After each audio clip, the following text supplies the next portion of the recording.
Live? Yeah. Excellent. Hi, everybody. Good morning. Welcome to week 3 of bioinformatics and next-gen sequencing. Glad to see you all. Thank you for handling the camera again. I appreciate it. I was asked a very good question this morning about the evaluation for how you're doing in the bioinformatics segment of next-gen sequencing. I have not written the questions yet, which is one reason you probably haven't seen them, and I need to talk with Bronwyn about whether they will be integrated into the next exam or handled as just a separate set of questions. So I will probably just write them up as a separate set of questions, put together a moderation document, make sure we're on the same page with where the questions go, and then they come to you. And then the rest is magic, right? How do you feel about the content we've covered so far in next-gen sequencing bioinformatics? Good? It's a lot of topics, I understand that. We're covering just a huge swath of material every time. So we'll try to make sure that the questions reflect what I've got, not my aspirations about every little detail. All right, so today we're talking about gene expression and differentiation. This is a huge topic, one that lots of people have used over time. And because a lot of the emphasis here has been on RNA-Seq, I thought it was also worthwhile to add in a little bit of detail about another technique that is also used for gene expression, that of microarrays, because microarrays are still around, they're still selling in huge volumes, and it's a much cheaper way to do this kind of analysis in some respects. Okay, so let's move ahead.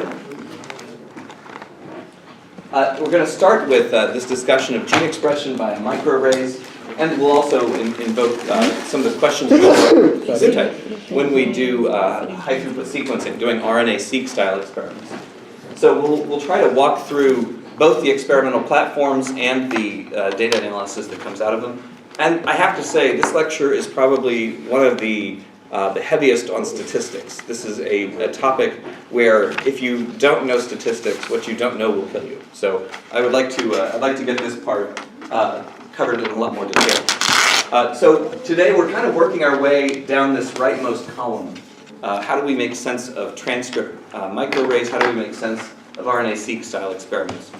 We've already talked about the problems of base calling for how do we assign an error probability to individual reads. That still has relevance in RNA-Seq, just as it does from genomic sequencing. Read mapping we've covered kind of as a bit of a glancing blow, but hopefully we'll be able to discuss where that fits in. Now, I frequently find that graduate students are really familiar with the microbial world, or they're really familiar with the eukaryotic world, but it's worth remembering some rather key differences between the two. So in the world of prokaryotic organisms, we frequently find that we have polycistronic gene arrangement, that we have multiple genes that are all working off sort of a common promotion system. So we get one transcript that represents multiple genes all in a row.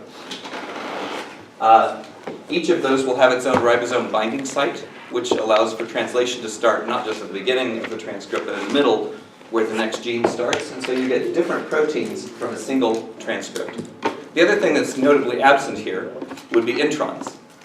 We don't generally see anything like an intron with prokaryotes. So we have this read-through, and essentially the RNA that is produced in the process of transcription is used more or less directly in the process of translation. It's quite different once we get to the eukaryotic world. We've got all these, the open reading frame contains start site and stop site just as before, but now we've got these intron regions that are within this original transcript. So this heterogeneous nuclear RNA that is created in the process of transcription must be spliced, and have some other operations for that matter, before a mature messenger RNA is produced, and that in turn gets translated. Likewise, the polycistronic behavior that we saw, where multiple genes share one transcript in a prokaryote, generally don't in a eukaryote. So we have this more complex set of operations, sort of an RNA-catalyzed RNA reaction that leads to the splicing out of introns, and we end up with a final messenger RNA that already has this material spliced out of it. So right away, you can see that there are some challenges that differentiate these kinds of analyses. If you have a transcript for a prokaryote, you can map that more or less directly to the genomic sequence. But if you have a transcript from a a eukaryote, the mapping is a little less direct because the transcript no longer contains these introns. So you must be able to deal with that difference between the sequence of the transcript and the sequence of the genome that derived it, from which it's derived. Okay. So we start with what is a transcriptome? It is the set of messenger RNA molecules, the transcripts that are produced in cells. Obviously, the genome that you have in brain cells or skin cells or liver cells for that matter is essentially the same genome. Maybe it's marked up a little differently, but it's the same base sequence. The transcripts that are produced in these different tissues, however, is what leads to them being so very different in their functionality and their structure and so on. So we talk about completing a genome project, even though the annotation is never really finished. But we don't talk about completing the transcriptome project or completing the proteome project. There are as many transcriptomes as we have cell types. So you could spend, and different transcriptomes will result from the same cell type under different stimulation circumstances. So the transcriptome is a much more dynamic place to work in that respect. Understanding what biochemical character the cell will take on under a given set of circumstances, it leads to a lot more dynamism in the transcriptome. So there are these two different approaches that we work with. So when I say the term hybridization in the context of nucleic acids, what am I talking about?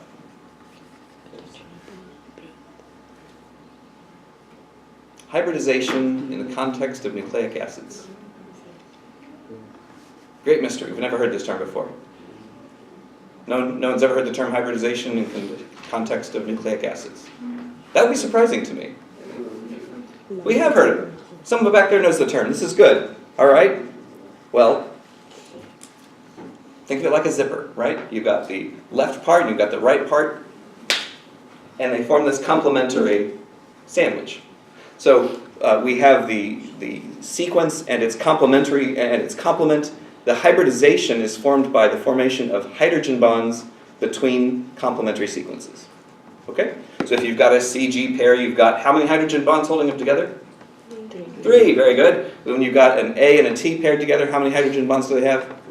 2. Great. So hybridization is this concept upon which we rely to cause complementary sequence to form this double-stranded sequence.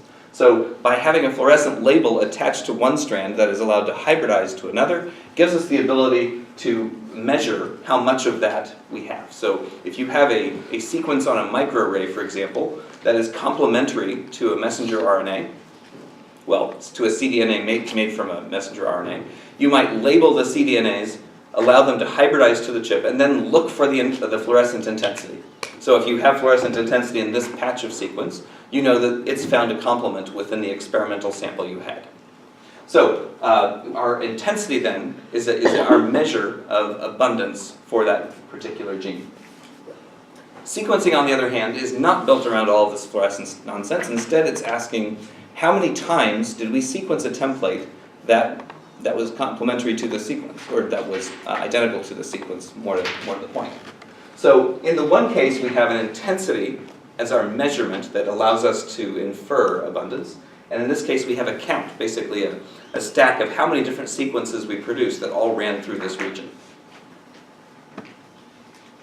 Okay, now I mentioned just a moment ago that messenger RNA is sometimes a bit of a pain to work with. If you kind of sneeze wrong in the lab, suddenly you've lost your sample. So we don't like dealing directly with messenger RNA, even if what we want to measure is transcripts. Therefore, doing it in cDNA makes a lot more sense. So producing a complementary DNA based on an RNA template, it makes sense. In this case, we're borrowing some enzymes from viruses that allow us to produce a complementary DNA built from an RNA template. Then we don't have to worry as much about RNAs that gets loose in the lab that might digest away our sample before we get to measure it. We can even pair that with subsequent PCR to allow us to photocopy lots and lots of copies of that transcript, except now in DNA form. I'm assuming you've had a lot of this stuff covered. Okay, I like reminding us sometimes of things that we already know because it's useful when we try to make that next step. So, what is it with microarrays? What is so cool about them? This technology was just brutally hot when I was in grad school. When I was in grad school, everyone was like, oh man, microarrays are where it's at. And yet today, it seems like microarrays are just kind of a fizzle. We never really think about them. They're still selling. Lots of microarrays are still selling. And people are still using them. But we don't think of them as where things are hot and special. So this is a quick overview of how this technology works and why it's been so viable. So we start with a Cartesian grid of DNA probes. Cartesian grid. What's the word Cartesian mean? Divided into four? There's 4 quadrants. 4 quadrants. Okay. That's true when we think about XY graphs. Oh, that's cool. So you've got a y-axis that separates you into left and right halves. You've got an x-axis that separates you into top and bottom. I can see where you get from that. Does anyone know where the term Cartesian itself comes from? No. I thought I heard someone say it, but René Descartes. René Descartes was the person who really popularized this use of x and y graphs, right? So you can think of these microarrays as regular grids, where you have a whole bunch of different x coordinates, a whole bunch of different y coordinates equally spaced, and on each patch you have some number of copies of a DNA for that particular probe that we want to measure. So how does the DNA get there? Now, if you were if you were a child of the 1970s in the United States, you would remember a commercial of a little girl who was asked, "How does the filling get inside the Twinkie?" Have you ever wondered this? Her answer was, "It's just born there." It's just born there, is what she said. But that's not exactly what happens with Twinkies. We do, in fact, have to put the filling inside. And in the same way, we have to get these DNA probes on the microarray. So in the first case, we have the spotted or printed array. Anyone ever deal with an inkjet printer? Inkjet printer? Yeah, they're cheap, but really obnoxious, aren't they? So in the same way that we can spray ink onto a page, we can spray DNA from a reservoir onto a particular spot with very fine resolution. So that is one way we can do it. If we've got a few thousand RNA probes that are already produced that you want to have attached to this chip, you can do so by more or less ink jetting it on there, or DNA jetting it on there. And then that gets affixed to the glass so that this little spot of DNA has all been fixed to that particular location. What we saw as a much more aggressively deployed technique is something that we call photolithography. Has anyone heard of photolithography? People have heard of it. Do you know where? Sorry? Do you know where you heard the term photolithography? In all. In? In design and all. They use it in design and all. That's true. So one of the most common techniques that we think about for photolithography is building microchips. So if you have a wafer of silicon and you want to add a new electronic feature to it, you can create a mask across that surface, burn a hole in particular locations in that mask using a laser with very fine resolution, and then build a transistor up from those patches that you burned the laser, where the laser burned off a hole. And in the same way, you can, instead of synthesizing transistors by photolithography, you can synthesize DNA molecules. So think of it this way. You've got some surface to which you can add DNA residues, or nucleotides. You burn off a patch in that surface to unmask just the locations where you next want to add a T, let's say. Then add a bunch of T residues to the surface, add some DNA polymerase, and boop, you get one more nucleotide added to the surface, every space you burned off. Then you remask everything, and maybe you want to add an A across the plate next. So once again, you use the laser to burn off the places where you want to add an A letter. Then you add your A plus polymerase, you get another boop, another nucleotide added onto those sequences, and then you remask and so on. You can keep doing this for, say, 30 nucleotides, so that you build out, you synthesize on the microarray itself the probes that you're going to measure. Okay, so we have two different approaches, each of which leads to a microarray. The other thing is that the microarray is kind of this contested invention. So I've included a link on the invention of the microarray, talking about the efforts of Stephen Fodor and Edward Southern, who led to this creation process. So we now have these grids of probes, and we want to measure the content of our samples. We have a bunch of cells in our growing in petri dishes. We now use poly-A primers to make cDNAs from the messenger RNAs. So poly-A works. The RNA is polyadenylated, so we can use poly-T as a primer rather to make a cDNA that's complementary from this from the 3' end. Okay, so that gives us double-stranded cDNA. We can even label it with biotin or with fluorescence, etc. We then ask, where do these fluorescent DNA molecules hybridize to the plates? So most of what we do these days is built around the idea that each sample gets processed on its own array. And then we can combine across all of these arrays to put together our analysis of the total data set. So this has been kind of our dominant technique. You can imagine this is not so very different if you were instead doing an RNA-Seq experiment, right? So having made the double-stranded cDNA, just go sequence it, right? I mean, you've got these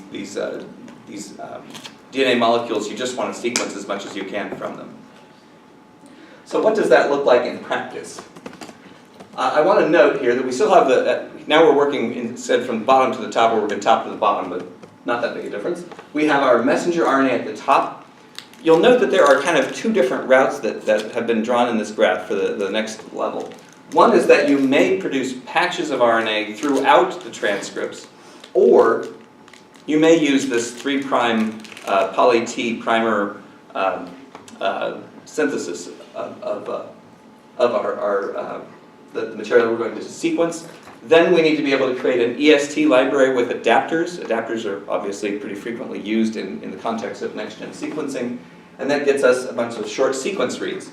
Now from that, we have some of these reads that we generate. Let's assume that they're relatively short, say 50 to 100 nucleotides.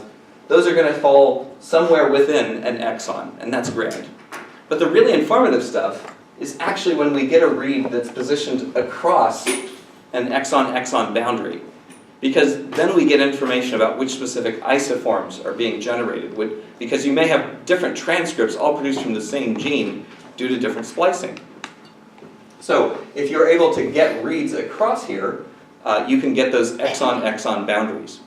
Now, are microarrays able to determine which isoform is produced for a given gene?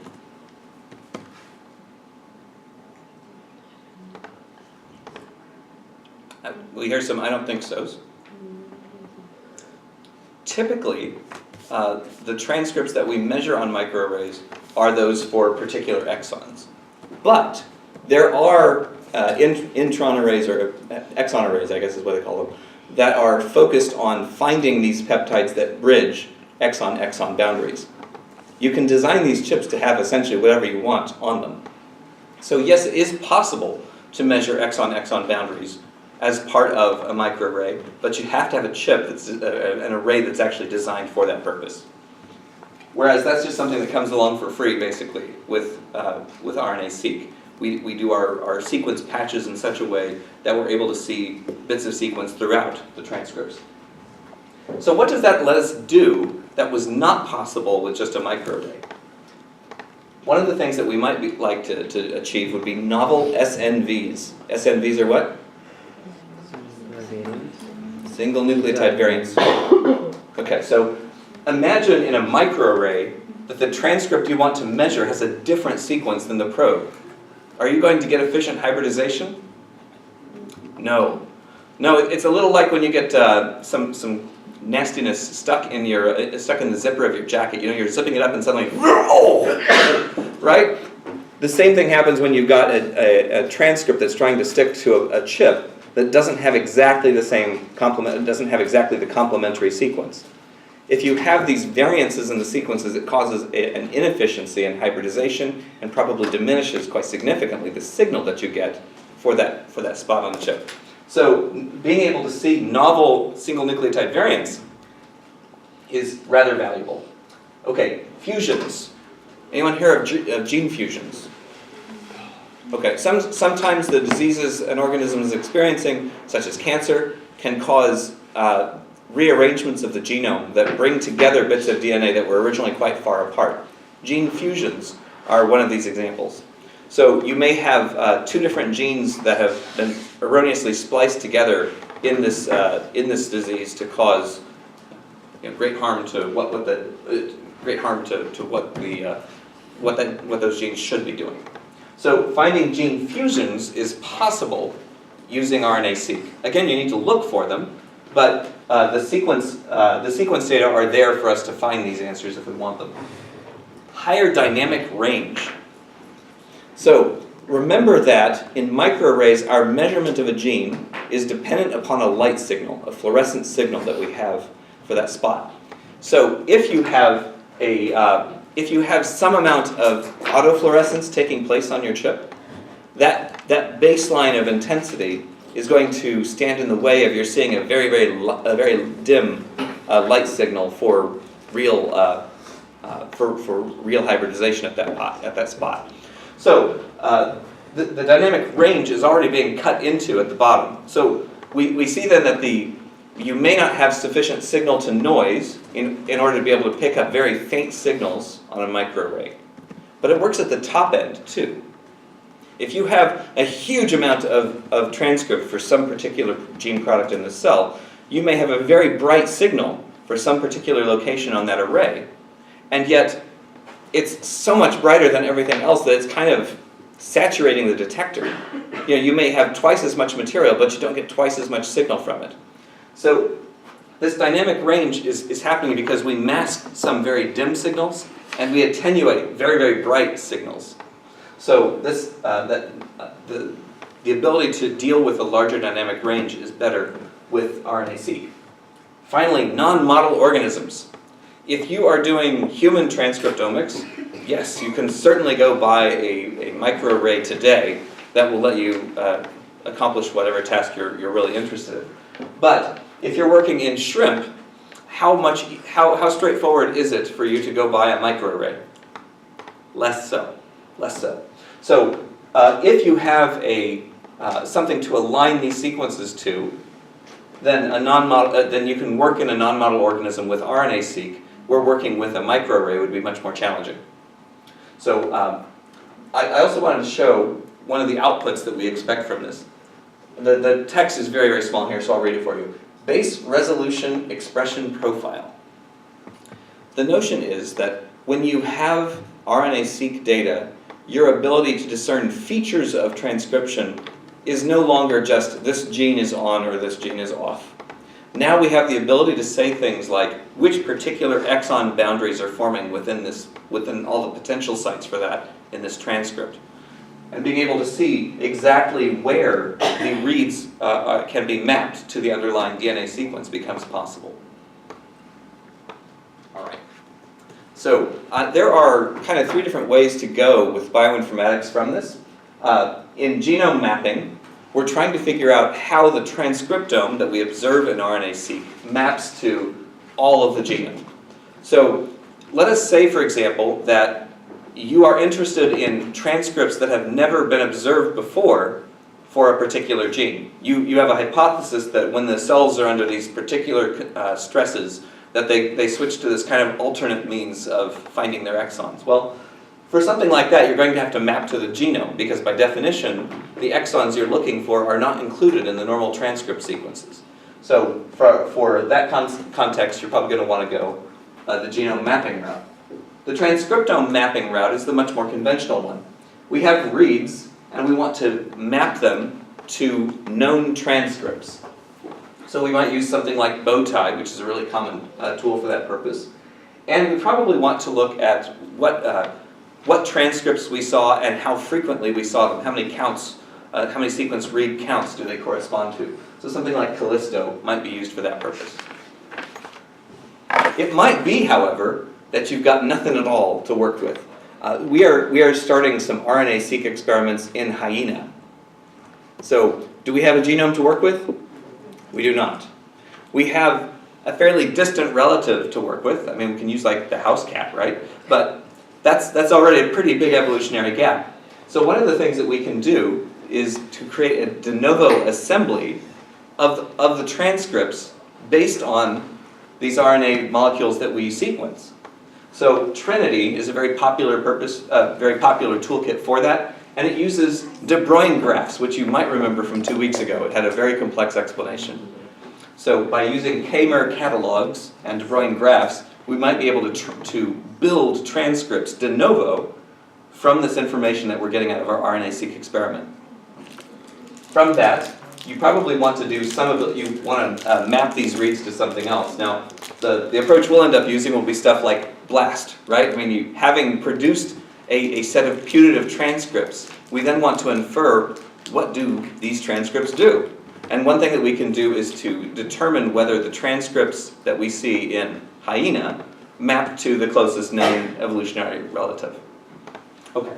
So there are lots of ways you can go with that. Maybe you even work your way into the fine world of gene ontologies to work with biological network and pathway data as well. We're not spending a lot of time talking about those, but that's a very common approach, so we may need to include that next year.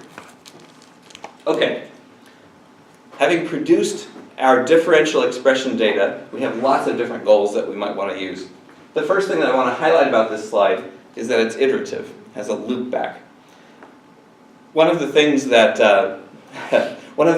you hope your science produces is evidence that you're on the right track and that you've now refined the questions that you started with better questions to answer in the future. In effect, that means having written a grant, you produced some papers that attempted to answer the questions of that grant, and the outputs of those papers help you write the next grant. That's a little caustic way to look at it, but it happens. So we started ideally with a biological question. We figured out an experiment that let us get information to evaluate that question fairly. We produced data, we pre-processed it, which is something we're going to have to spend a little time talking about in a moment. And then data mining may take any of several different directions that get us into a biological interpretation of that experiment that pushes us to improving our hypotheses for the next round. So we will talk about each of these stages in a little more detail. The first thing I want to talk about is normalization. Now, I mentioned a while ago that a typical workflow has us analyzing each sample on its own chip. But at the end of the day, we want to compare transcription among different samples, which means comparing data across chips. Normalization is thus very critical. Experimenter bias, experiment conditions, sample preparation, machine parameters, all of these can lead to challenges in our mapping the data from one microarray to another. Who has good hands in the lab? Good hands. I have terrible hands, so I shouldn't have my hand up at all here. But okay, well, all of us who are working in a lab definitely need to develop good hands. You know, to be able to pipette exactly the same way every time, to get exactly the same amount transferred. If you say you're moving 20 microliters, you get exactly 20 microliters. This is ideal. However, what if you pipette one block of samples in the morning when your hand is nice and springy, and then do it again after lunch when you're feeling sleepy and you don't press down the plunger quite as far every time? Suddenly you might see that your 20 microliters are more like 16 microliters, right? So something like that can lead to putting slightly less material on some plates than you did on others. Okay? Similarly, what if some of the light filters used inside the microarray device were pristine and clean for one batch of samples, but a little dirty for the next set? Now you may see that your signal has diminished because of technical reasons, not because of your hands, right? So all of these lead to us needing to have good normalization methods for making these data mappable across samples. So I want to start with a few approaches that have been used in the past and some that we don't trust very much. And that would be housekeeping genes. Has anyone heard the term housekeeping genes? Okay. The hypothesis here is that some genes are just so critical to everyday functioning in cells that they're always on at a really strong level, and you can use those to normalize, to alter the state of all the other genes to reflect those intensities. The trouble that we've learned, however, is that housekeeping genes are not that steady in their expression. And using them as the bar to which you shall raise each sample tends to introduce noise rather than take it away. So housekeeping genes turn out to be a rather poor way, in fact, for us to do this data normalization. Sorry, maybe they still teach that as a method they do lots of places actually, but in fact it's not that steady when we look at it from a reproducibility perspective. So what about dealing with these data different ways? So what am I showing over here? These are the data across all genes looking at 8 different plates, right? 8 different microarrays. So we see that we have a middle 50%, an interquartile region here that's described by the box, and then we have a maximum value, we have a minimum value, and we have some median level, let's say, for each of these sets. So it seems, if I just glance at this, I say, well, plate 7, microarray 7, seems like it's a little more intense on average than the others. It certainly has the highest maximum, it has the highest median, it has the highest quartile as well. So we think to ourselves, well, maybe we should downplay 7 a little bit. But how do we want to do that? So one of the things that we do is a pretty straightforward method. It says, well, I think the median value seen for each of these 8 microarrays should be the same. Right? So here I've now multiplied each of these by a different value in order to push their means to the same place here. No, those median intensities. So these medians now are identical across all of them. But we started with a wider interquartile for microarray 7. It's still wider than the others, right? So is this the ideal normalization? Maybe and maybe not. The biological question matters. And finally, we might do a quantile normalization. This is an approach where we compel all of the data to be forced to the same distribution and the same median. So we're not just forcing these middle bars to the same vertical height, we're also changing the distributions to scrunch those middle values so that all of them have exactly the same interquartile range. We have the same maximum values, the same minimum values, etc. So quantile normalization is actually introducing a pretty big distortion into the data to force them all to the same distribution. Okay, so those are some of the approaches that we talk about frequently in normalization. Now the Bland-Altman plot, or the MA plot, is a really valuable thing for us to think about, and it's not just applicable in the context of microarrays. Lovely tea. All right. So we have a bunch of genes that we've measured on this microarray. But what if we have on this pair of microarrays, let's say? What if we have a bit of bias that shows up in our results? It could be, for example, that when we get to, okay, so this is our intensity plot. Here we're showing it on a log scale. So I forget what log this was. Maybe it's natural log, maybe it's log base 10. I don't remember. But so these are the points on the microarray that are just gleaming brightly. I know I'm saying it for microarrays, but I want you to think in your minds. Well, this is about next-gen sequencing. So David actually means these are the reads for which we have a very large number of counts in our RNA-Seq. The rules apply the same in both of these, really.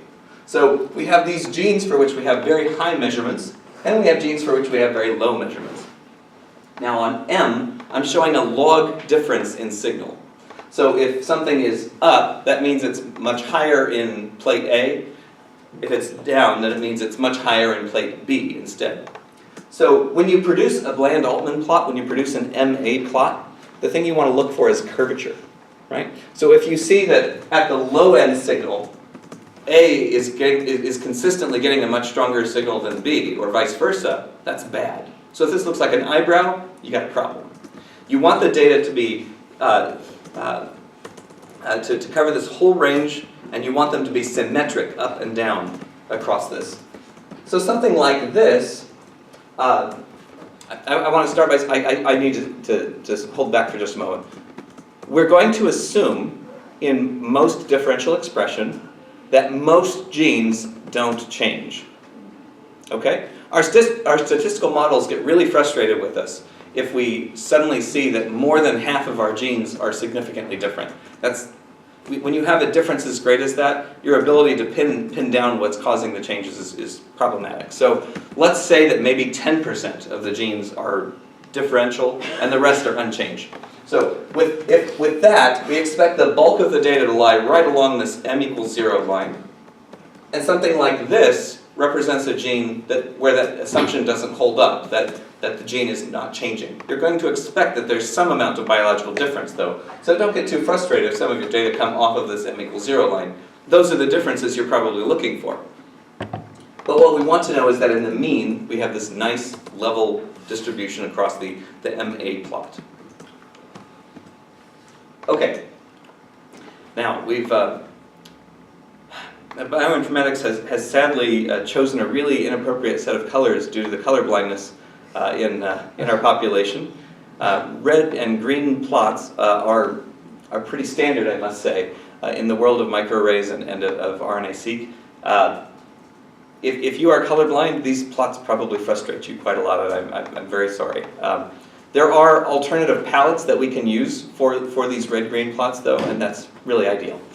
So, biclustering is one of the most common techniques that we use in microarrays, and you've probably already seen plots that look like this in differential expression papers. So, what is a bicluster? In this case, we have a whole bunch of different cell lines on the x-axis, and we have a whole bunch of different genes on the y-axis. Are we showing every gene here? No. Typically, these biclusters focus on the genes that have the highest variance in the sample. So this is small enough that we can see that these are individual gene names that are being applied to particular y-coordinates. So maybe out of 20,000 genes, we're only looking at, say, the 1,000 most variant across the data. So the process of biclustering is called biclustering because we're trying to bring together the samples with the most similar gene expression, and we're trying to draw together the genes that have the most similarity of expression across cell lines. So we're doing an association within samples and within genes on these two axes. And when you get a checkerboard like this, you think to yourself, this is all coming together just as I hoped. So biclustering means clustering in both dimensions at the same time, and they represent kind of a discovery methodology that we use for figuring out which genes correlate in their expression across conditions and which samples are most similar in theirs. So we can use this in really any sort of differential expression study. You can, for example, use this to decide whether microarrays and proteomes would cluster samples similarly for a particular disease. So that's interesting. So the checkerboard patterns that we see help us to see samples that have similar expression profiles and genes that have similar expression profiles across samples. Okay, lots of approaches on how to do this. Some of these early papers from even back in 2000 helped to illustrate good algorithms for producing these clusters, or biclusters. Okay, now I mentioned that we had kind of three big tasks that we frequently turn to differential expression data, whether they're from microarrays or from RNA-Seq. So class comparison, class detection, and class prediction are three that I'm really highlighting here. So we start with what genes differentiate two classes. So from that, I'm going to need gene expression data, whether it's from RNA-Seq or from a microarray. I'm going to need class labels as well, class labels. So I gave these microarrays a set of samples, and in my mind, I already had some notion of what samples they represented. So if I'm working in tuberculosis, I might have these samples represent high-grade tuberculosis. And these other samples, typically what you would see is that they would be labeled OLD, other lung diseases, right? So lump together some bronchitis folks and a few people with asthma, blah, blah, blah, blah, blah. Now you've got this other cohort. So I can then label my samples with a class specification. These are TB or these are not TB. TB or not TB, that is the question. Sorry, couldn't help it. All right, so for this, we now have our model of what classes the samples fall into, and we ask which genes are most differential between the two cohorts that we fed the samples. Okay, class detection, which samples are similar? This is a clustering analysis. We just talked about biclustering. So in this, we're going to feed it a bunch of gene expression data and ask the software, how do these samples compare to each other? Which samples are most similar? So we can cluster in both dimensions. So we can say which samples are most similar in gene expression and which genes are most similar across samples. That's the kind of information that falls out of class detection. Class prediction is most closely tied to biomarker hunts. Have you folks experienced people working in biomarkers? There are a lot of people very, very focused on biomarkers in healthcare at biotechnology. So we may find that we have data from people who may have been exposed to TB but didn't develop it in the future, and we have others who did develop it in the future. And we want to develop new methods that allow us to predict in the future, based on someone's data, whether they will or will not advance to TB in the future. Right? So this is something that frequently employs machine learning as an approach. So we have a training set where we have the expression values. We do have class labels.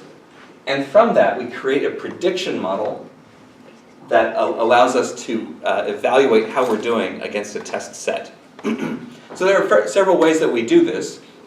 One is that we may blind ourselves to some of our data. You know, for every person, we randomly assign them to a testing set and another to a training set. So we hide from ourselves the real labels from the test set. We act like we just don't know what happened to them. So we then train a model based on the people for whom we do have known labels, and then we test them on this population where we've hidden that information from ourselves. And then we unblind. We ask ourselves, how well did our predictor in this test set predict who was going to advance to disease and who wouldn't? So we have a training set, we have a test set, we have a model that's produced from it, we have some figure of merit that says whether our predictor worked or not. This class prediction is a huge money area and something that you see a lot of effort being thrown into. And we need to talk statistics. How are we doing on time? 50 minutes. I've been going 50 minutes, all right. If I give myself 30 minutes on this topic, I would feel like we covered it enough. I'll try to keep it under 30 minutes. I know everyone gets a little sleepy on these things. So I want to start with what gene expression data look like in the raw. So down the left, I have a set of probe names. These are particular genes that we've attempted to find on a microarray. I say microarray, but don't worry, it can be applied just the same, essentially, to RNA-Seq data. Across the top, I have labels, HNE01, 02, 03, HNE60, 1, 2, and 3.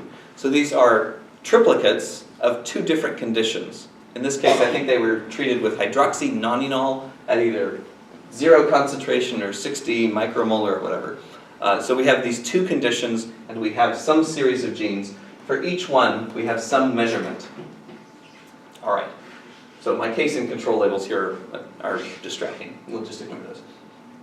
We need to have some way to put a number on whether this gene is differential or not. Is it different or is it not? So one of the most typical ways that we do this is to use a t-test. We try to evaluate the probability of the observations under the null hypothesis. So our null hypothesis, H sub 0, is to say that the mean value we see in the cases is equal to the mean values in the controls. A t-test is not saying how different are these. The t-test is saying how likely is it that you would see data that look like this if there were no difference. You have that? Okay, so the t-test is evaluating the null hypothesis. Our conclusion, if we find that that is a very unlikely scenario, is that the means are actually different from each other. All right. So we're going to need a bunch of tests that we apply across a large number of genes. And this is where people get themselves into the worst sort of statistical mud. So I'm going to move ahead on this one. One of the most common tests that we see came from students' t-test. I believe I'm covering students' t-test next week in the Statistically Speaking series, if you guys want to join in on that one. So students' t-test was penned by who? Student. Okay. Student, however, is a pen name. The person who created students' t-test was named Mr. Gossett, I believe, Louis Gossett. And he was working for a brewer.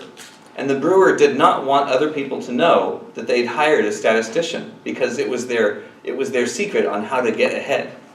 So they forced him to not use his real name when publishing the t-test, and instead he published under the name student. So when you use student's t-test, capitalize student. That was the pen name, so you got to capitalize it. It's a formal name. So the t-test is going to assume that these two sets of values you're comparing come from a normal distribution. I've spent some time on that subject in the Statistically Speaking series, so hopefully you have access to those videos as well. They're all on YouTube. So what we're going to ask then is, can we tell that these means don't come from the same distribution, given the variance that we see in the populations of case and control? Just think about that for a minute. I've got a kind of a big hump of values represented by this distribution from the cases. I have another hump of these values from the control distribution. And I want to know, are these data, can they reasonably be described as being from the same distribution? So worst case is that your data are lying superimposed on each other, right? So what are the two things that we want to be true to be able to tell this distribution from that distribution? The first thing that we want is for those means to be far apart from each other, right? The greater the difference between the means, the better our ability to detect that they are in fact different. The next thing that we want is very low variance. So if you've got a very narrow distribution and they're this far apart, you can say, these are differential. But if you've got very wide distributions that touch, even if the means are just as far apart, you can't tell. So we need to have the means far apart, and we need the variance to be nice and low. T-test is very good for stuff like that. Now, the Mann-Whitney U-test is a little safer to use, frankly. One of the reasons is that it does not assume that the variance that you see in these values is normally distributed. And sometimes our experiments go very wiggly, right? So having a test that resists this, the presence of outliers is actually quite powerful. It uses a rank-based system, though, and there are some drawbacks to that. If you have a 3-on-3 comparison and you're trying to ask, is this gene differential or not, U-test will never give you a significant p-value. You really need to have enough replicates to achieve a significant p-value if you're going to use U-test. And generally that's more like 5 versus 5 replicates. So if something I've been telling people a lot this year, there's no statistical reason that you should be limited to 3 replicates. You can do 5 very, very frequently. And 5-on-5 gives you a whole lot more power to find differences than will a 3-on-3 comparison. And yet, when we see study designs from PIs and from students and from postdocs, what's the most frequent number of replicates that we see? 3. No reason to do that. So I invoke the Liebler rule. 5 is the new 3. If you can do 5, do it. Your life will be better for it. Okay, so Mann-Whitney, to describe one way that you might think about this, imagine that the data from the case distribution are blue marbles, and imagine that the data from the control distribution are white marbles. So you can put these all in a tray, sorted from the highest value to the lowest value. The best separation that you can possibly get for a 5-on-5 case versus control scenario is that the 5 blue marbles are all lower than the 5 white marbles. Or flip that. Maybe the 5 white marbles are all at the bottom and all 5 blue marbles are at the top. Right? The rank-based Mann-Whitney test does not care how much higher they are, it just cares that they are higher. So it might be that the blue and white distributions are this close together, all the blues above all the whites, or they could be like this, all the blues are above all the whites. Those produce the same p-value in U-test. It only cares about the relative rankings of these marbles, essentially. So t-test and U-test work quite differently, and yet they can both be used to test the hypothesis that these gene expression values come from the same distribution. All right. As I mentioned, U-test is much better at resisting the impact of outliers. And if you've got better than 5 replicates, U-test is almost as efficient as t-test. There's almost no cost for doing so. However, you can't do this really with a 3-on-3 test. The p-value, the lowest possible p-value you can achieve with U-test isn't that low.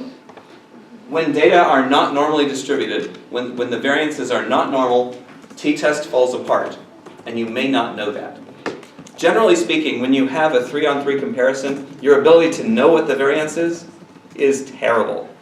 So the standard way in which we run t-test in Excel is usually just determining the variance of this individual row, and it does a really terrible job of it. Okay, now, there are some alternatives to this.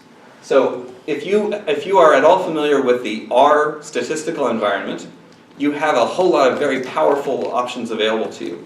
One of the most common ones that we see would be the linear models in microarrays library, lemma.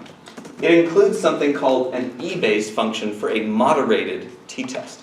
Now, I just mentioned that t-test can't really decide what the variance looks like in a 3-on-3 comparison. It could give you a significant p-value, sure, but it has no way to evaluate whether the variance is or is not as it assumes it should be. So lemma gives you the ability to use a t-test that moderates the variance estimation. It estimates variance over the entire data set, not just the data for this gene. As a result, it protects you an awful lot from producing spuriously high p-values because of erroneously small models of variance. Okay, so let us talk then about this major crisis that we're encountering in our statistics. We have a few replicates, but we have a whole bunch of measurements. How many transcripts are we measuring at the same time? Is it 1,000? Higher or lower? Higher. We are measuring more than 1,000 transcripts. Do you have 1,000 samples? Not even close. So this is the tragedy of modern biotechnology. We have far fewer replicates, far fewer samples than we have gene measurements. So we need to be able to, we need to have good estimates of variance. One way that we do that is by a moderated t-test. But the next piece of this is that every row in our every transcript that we're measuring, we produce yet another t-test. There was a comment? Oh, it's just someone talking, I'm sorry. I thought it was a question, sorry. So, here we have all these different probes that we've measured. We want to test each and every one of them and put a p-value on it to say how different are the values we see in one cohort versus the data we see in another cohort.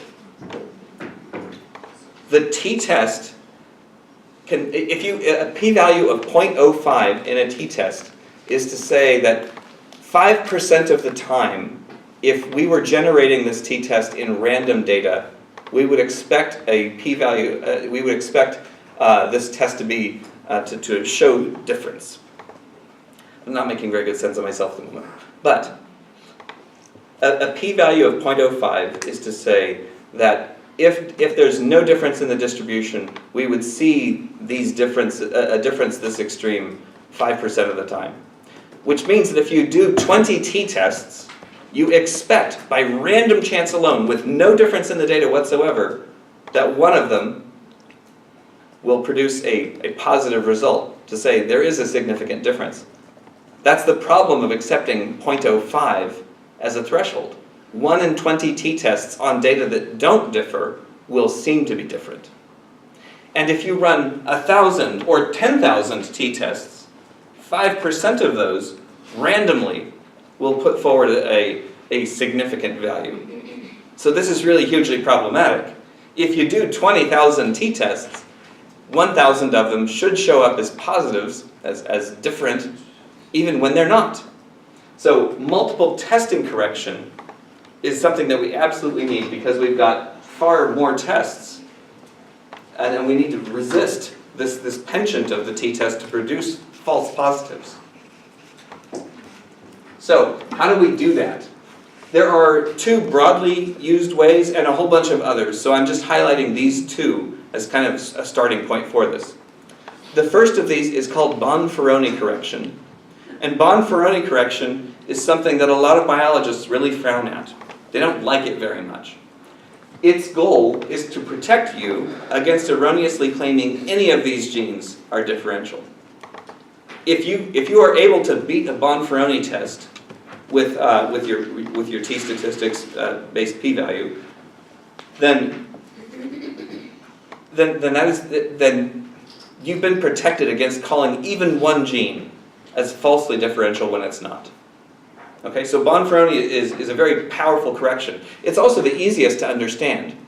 If you have done 20,000 t-tests, the Bonferroni approach tells you that start with the p-value you thought was appropriate, call it 0.05, and divide that threshold by 20,000. Do you see why this is a really powerful correction? If you started with 0.05 as your threshold and you measured 20,000 genes, you have to divide 0.05 by 20,000, and that's the new p-value you have to go below to achieve significance. The number one thing people say when they use Bonferroni correction is that all my significant hits went away. We'll talk about that in a minute. Next, Benjamin E. Hochberg is a more liberal approach to evaluating multiple testing. The Benjamin E. Hochberg approach is to control the rate at which you generate false positives. So if you generate a list of 100 genes that are differential under Bonferroni, that's brilliant. But in the case of Benjamin E. Hochberg, you may generate 100 differential genes, putatively differential genes, of which 5% may be erroneous. There may be some number of false positives buried in that collection. So do you see the trade-off associated with Benjamin E. Hochberg? You're going to have more genes you're able to call differential, typically, but you're also going to be aware that some fraction of them, maybe 5%, if that's where you set it, are falsely called differential. So to protect you against making any errors, use Bonferroni. If you're trying to limit the rate at which you generate false positives, use Benjamin E. Hochberg. All right, so we've talked about the stats. Let's talk about reality. You're doing experiments. You want to get them published. Everyone is in this position. Everyone is under pressure to find a significant result out of their experiments.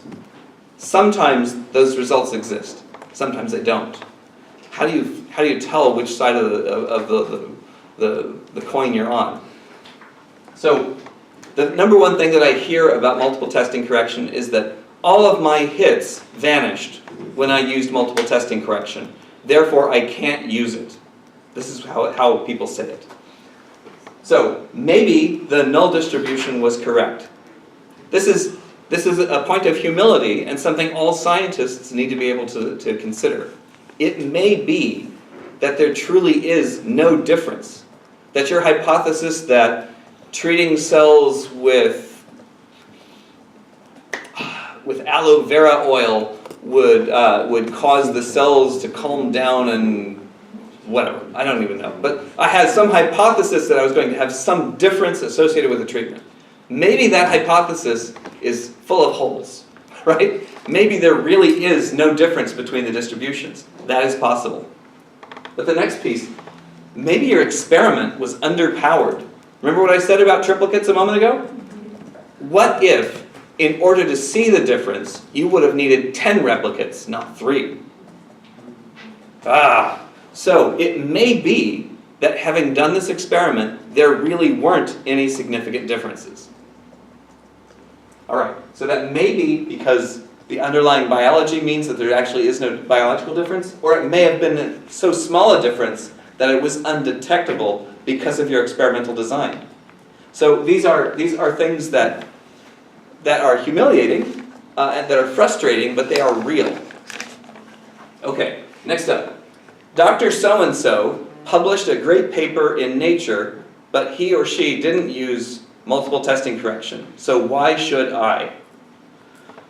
I have to say that in the field of proteomics, where I work, we have a fair number of labs that draw huge grant funding and that publish in Nature or Science with every fresh whiff from their mouths. And when you look at the statistics that they use in their papers, you can cry, you could scream, you could use a lot of choice words. It's true, Dr. X, who makes huge amounts of money in his lab or her lab at blah, blah, blah, used bad technique, and they got away with it. So shouldn't I be able to get away with that? People publish bad statistics all the time. Don't be one of them. We want science to be something people can turn to when they're not sure what to do. And if we publish results that don't hold up to scrutiny, we are at fault for misleading them. The other thing that I would point out is that Dr. X is able to get away with these things because he or she has a long history of publication in this field. And as a result, their work doesn't get as close as scrutiny as it does if Dr. X were just starting out a lab in the very first place.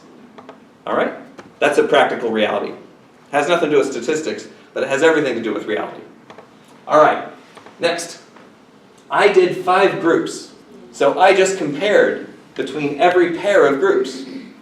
I see this a lot. Maybe people did 5 different treatments of their cells, and they want to know whether these are different from each other. So they compare treatment A to treatment B, treatment A to treatment C, treatment A to treatment D, treatment A to treatment E, B to C, B to D, B to E, C to D, C to E, D to E. They found a significant difference. Of course they didn't. Doing this kind of aggressive testing of pairs drawn from a larger pool of things creates a combinatorial explosion in the number of statistical tests that they do. Even if they were testing only one gene for difference in all of those studies, that would still be wrong. They still need to do multiple testing comparison because they've done this incorrectly. That is not the way to go about deciding whether there are differences. You should use ANOVA for that purpose instead. And then you could use what's called the Tukey's honestly significant difference test for that. It's not appropriate to do this in a pairwise way at all. But all right. So that said, if you torture the data long enough, it will confess. At some point in your graduate studies, if you are working on a paper for peer review, you will feel the temptation to analyze your data yet another way, and yet another way, and yet another way, until you can coerce it into giving you a positive result. Everyone faces that temptation. I would urge you, instead, to figure out what your statistical strategy is before you do the experiment, and then stick to it. That's the ideal. Don't fool yourself with your own data. Trying test after test, one of the things you might see is someone discovering that they can compel a t-test to give them a positive result if they turn on paired results and they turn on one-sided. They turn on those two, and suddenly this thing that was looking, p-value of 0.1 suddenly drops down to p.4. Now they can 0.04. Now they can publish, right? No, you can't. You can't do that because you've misused statistics to coerce them into giving you a positive result. That's not a real result. So, if you torture the data long enough, they will confess. So don't do it. Don't fool yourself with your own data. All right. Another plot I want to talk about is the volcano plot. We see these quite frequently. On this case, we have a fold change that we're showing on the x-axis. This fold change is shown on a log scale. So this is log 2 fold change, it says here. So log base 2 of 0 means that there's a 1-to-1 ratio between cases and cohorts. So if you have a gene that falls right on this line, it's not differential. Absolutely not differential. It's just it shows just as high an expression in one as it does in the other. Now, what if something sits at 1 on this scale? If it's a log base 2 fold change, what does it mean to have a log base 2 fold change of 1?